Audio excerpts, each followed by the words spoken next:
Illinois Governor J.B. Pritzker expected to announce he's running for a third term for Illinois governor, and that could come Thursday, according to reports out of Chicago. And a whole host of other people are announcing either re-election campaigns or that they're running, and it's going to be an interesting 2026 election. It's Illinois in Focus Daily. I'm Greg Bishop. Like, subscribe, hit that notification bell, and wake up with us each and every weekday morning. Let's take a look at NBC Chicago, where they spell out Governor Pritzker set to announce he's running for a third term, according to sources. What this means is you've got the governor who will be in a position to possibly run in 2028 for President of the United States. It's been speculated for quite some time, but he's just one of course, the whole slew of candidates that are tossing their hat into the ring for the 2026 election. For instance, State Representative Nicole LaHa announced that she's running for re-election. State Representative Bill Howder announced that he's running for re-election. State Representative Amy Ellick, State Representative Adam Niemerg, State Senator Sally Turner, a whole host of others. That's just some Republicans looking to get re-elected to the Illinois State House. You've also got the 2026 election and all the names that are coming in for Congress. You've got Jan Schakowsky retiring after this term. You've got U.S. Senator Dick Durbin, who's retiring after this term. So those are some pretty big seats, and other seats, at least in Congress, that are going to be opened up. U.S. House members obviously run every 2 years. But governor and statewide offices, that's going to be coming up here. And in particular, you've got an interesting thing that's going to happen with Governor Pritzker because his lieutenant governor, Juliana Stratton, is vying to take over Senator Durbin's seat after he retires. So she's got to get through a Democratic primary with several other Democrats putting their hat in the ring for Durbin's seat. So if she's not going to be on the 2026 gubernatorial ticket as the lieutenant governor for J.B. Pritzker, who's reportedly set to announce, who's going to be the new lieutenant governor for J.B. Pritzker? Is it going to possibly be somebody like Deputy Governor Andy Minar, for instance, down south, Democrat? He was a state senator for a while. He then started working for the governor as deputy governor. Could that possibly be who's put in as the lieutenant governor candidate to run with J.B. Pritzker in 2026?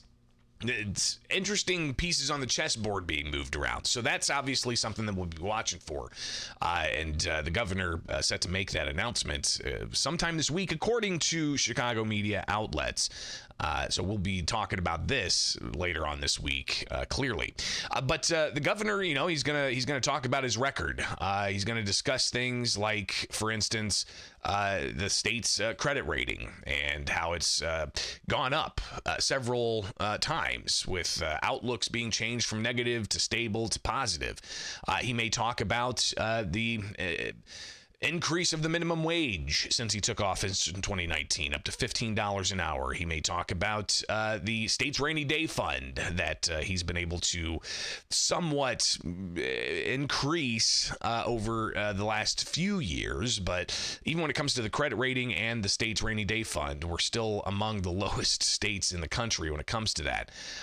He'll also, I'm sure, talk about the state's reproductive health policies and being a state where people can come to get abortions to terminate a pregnancy.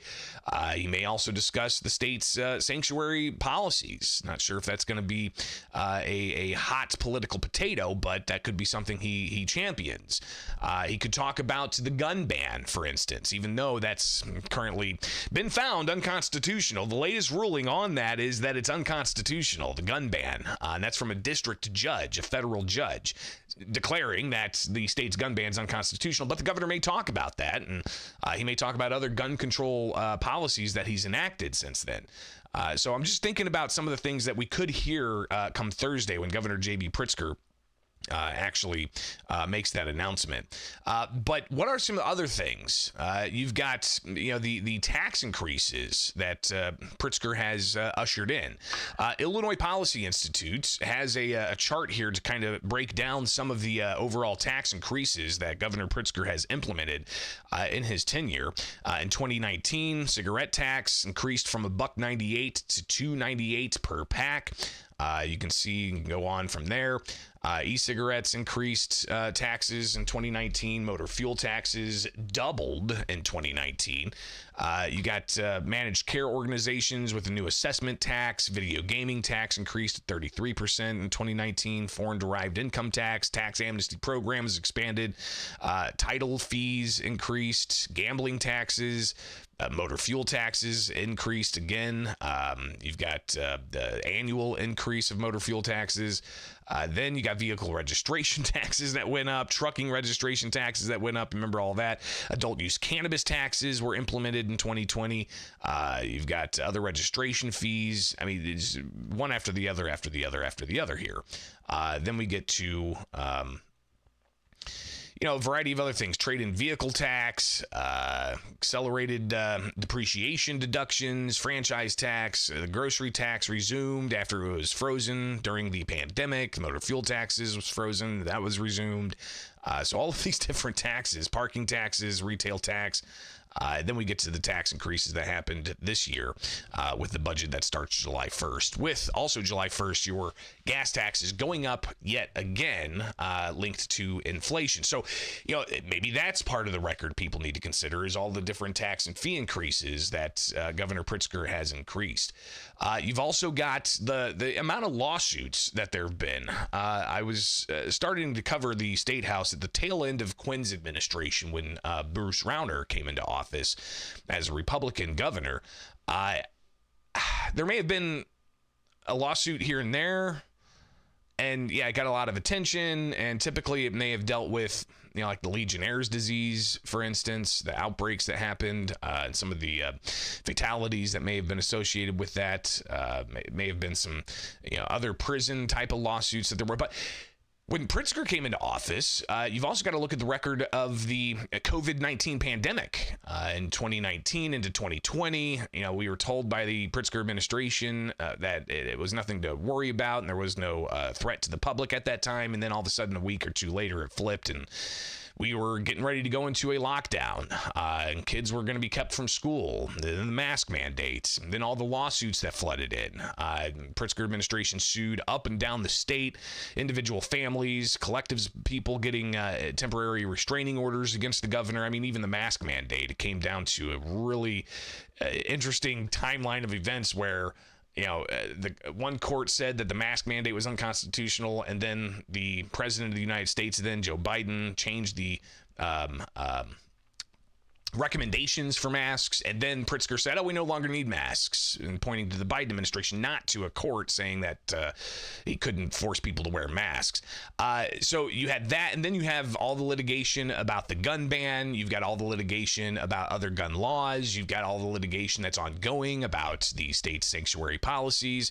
You've got the migrant sanctuary status that the state has, and expanding that with the Way Forward Act and the loggerheads that Pritzker's had with the first Trump administration and now the current Trump administration. So, I mean, these are some of the other things that people may consider when it comes to looking at the governor's track record.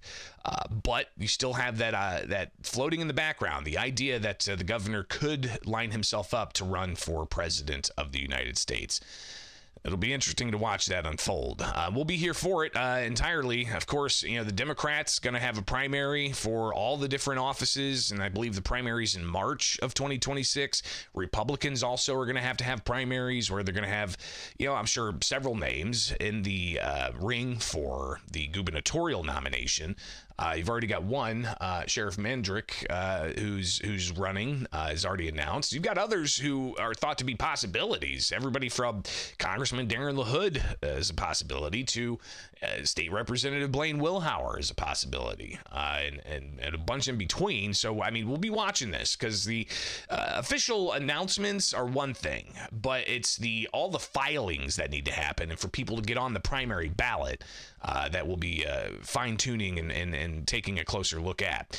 So keep it here with Illinois in Focus Daily. We'll break it all down for you each and every time there are updates right here each and every weekday morning. It's with Illinois in Focus Daily. I'm Greg Bishop, an editor for Illinois at the Center Square. Go to thecentersquare.com, sign up today for the newsletter, and get the latest headlines and the podcasts all at thecentersquare.com.